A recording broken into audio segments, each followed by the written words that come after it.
Here we go, fourth graders. Your learning target is, what do the suffixes full, less, ness, and meant mean? So that's my note. So full means full of. A word could be joyful. Less means without.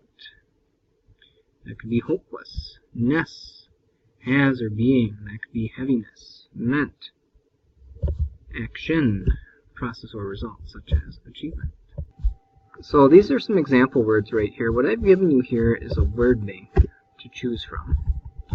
And what I want you to bring to group is this. There are 6 boxes here, so you have to do one of each of these suffixes, and then you can choose 2 others to do again. And here are some words that you can use, and if you think of other words that might work for this, you can.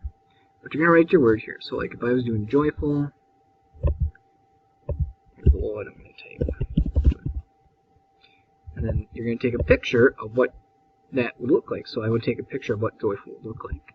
I can write a definition. So I would say joy. And then a sentence. So I could say Grant was joyful.